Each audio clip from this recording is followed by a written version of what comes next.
Maintenant, un autre point important que vous allez avoir à vivre, peut-être à survivre même, là, dans le domaine des affaires, c'est les fameux 5 à 7. Les gens me demandent toujours des questions. Comment on va gérer notre assiette, notre verre de vin, notre carte d'affaires? C'est assez difficile à gérer, les petites bouchées. Alors, on va voir comment on peut faire ça. On va participer là, à un 5 à 7 live, imaginez-vous. Et les points d'interrogation aussi, c'est comment on va aborder un groupe. Parce que je vous parlais un peu plus tôt que les gens étaient gênés. Donc, d'entrer dans la bulle de quelqu'un ou d'un groupe, c'est gênant. Puis, on dit d'aller vers les gens que vous ne connaissez pas. Quand vous allez dans les 5 à 7, vous vous dirigez vers votre fan club. Puis, possiblement, vous allez passer toute la durée du cocktail avec les mêmes gens. Alors, le but d'un 5 à 7, c'est pas de laisser passer le trafic avant de s'en aller chez eux. C'est d'aller prospecter. Hein? Il y a des buts. D'abord, préparez-vous. Qu'est-ce que vous voulez aller faire, là, à part de boire du vin et de manger? Mais vous, à savoir qui va être présent, là, au 5 à 7. Peut-être que c'est pas votre tasse de thé, là, à vous, là. Mais allez dans des 5 à 7 où vous allez trouver votre compte, finalement. Alors, comment on aborde une personne? Comment on aborde un groupe? Comment on se sépare d'un groupe sans être sous l'impression qu'on ne sait pas vivre? Alors, il y a des façons de faire pour se séparer d'un groupe. Et préparer, je dirais, la façon dont vous allez préparer votre commercial pour vous présenter.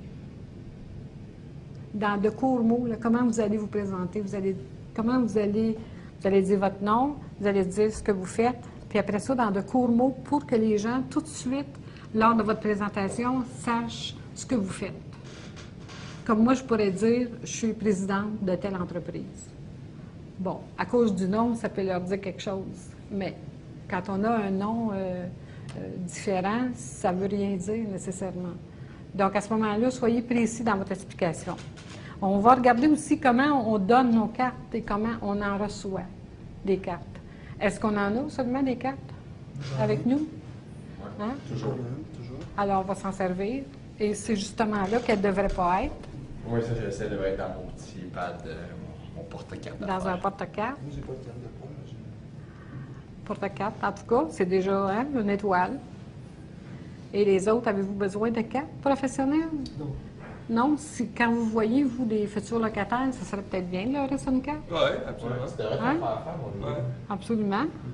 Puis maintenant, avec Internet, c'est tellement facile de se faire des cartes. Alors, on peut se faire des belles cartes d'affaires.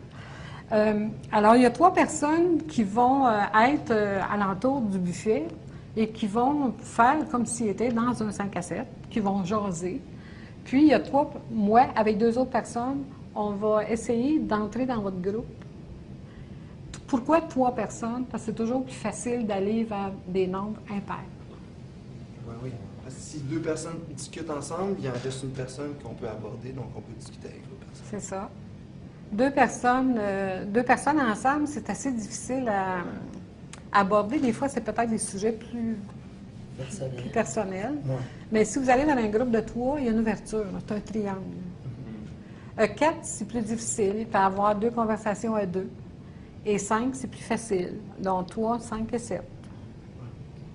Quand vous rentrez dans la salle aussi, regardez. Regardez, ayez une vue d'ensemble sur les gens qui sont là.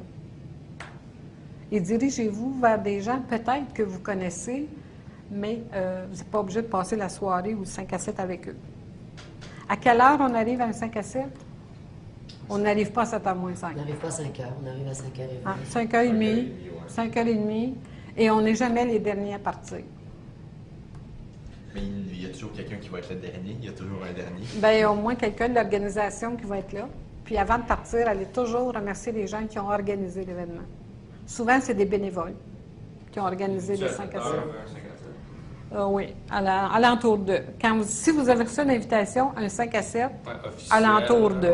Oui, ça ne va pas à 9 h. Moi, j'ai un 7 à minuit, moi, la semaine passée. Oui, nous autres aussi, il y a 5 à 7, puis ça commence à 7h30. C'est ça, en général, c'est 5 à 7, c'est plus pour déterminer l'heure du début.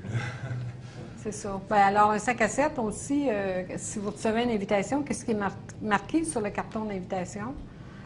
Normalement, s'il n'y a rien de marqué, c'est la tenue de ville. Comment vous êtes habillé pour aller travailler. Ensuite, il faut être le plus précis possible quand on envoie des invitations. Donc, tout devrait être sur l'invitation. Si l'invitation vous est adressée à vous personnellement, vous recevez une invitation par courriel ou écrite, vous ne devriez pas dire « je vais emmener mes chums ». Hein? Alors, l'invitation est adressée au nom de la personne qui a reçu le courriel, le fax ou le nom qui est écrit sur Est-ce que ça passe bien d'y aller accompagné? Par exemple, si c'est marqué, accompagné, il faudrait que ça soit marqué sur l'invitation. S'il n'y a rien écrit sur l'invitation et on se présente en tant qu'une jolie demoiselle. Non, ça se fait pas. Ça se fait pas. Alors, si les personnes qui invitent comprennent l'importance de l'invitation, ils devraient dire Yann Barakat accompagné. Ça devrait être écrit. Ouais, par exemple, dans le cadre d'une compagnie, je ne sais pas, je vais faire de la promotion, puis peut-être qu'il y a une demoiselle qui est jolie, qui a une belle apparence, qui a un beau sourire, qui a tout prospecter pour des belles. Ouais, mais. Ça dépend du but. Ça dépend du but, mais je veux dire, des fois, ça peut être plus facile pour une femme de passer mon message que pour moi de passer mon message. Non. Je regrette. Ça dépend de la circonstance. Mais dans des vrais 5 à 7, c'est vrai que madame a raison, c'est écrit que si c'est destiné seulement aux gens du travail, ben, t'amènes pas des gens de l'externe. Si jamais, comme nous, on a des soirées, des parties, par exemple, mais là, c'est écrit que ça peut être accompagné, c'est écrit le coût pour la personne. C'est ça. Ouais. Et, en général, il est inscrit quand c'est accompagné ou non. en général, c'est inscrit ou ça peut être marqué valide pour 2 personnes. Ah, ben là, à ce moment-là, vous amenez qui vous voulez, mais c'est toujours gentil d'appeler l'organisateur et de dire je vais venir accompagner d'avoir le nom de la personne. Ben oui, ben oui, c'est sûr.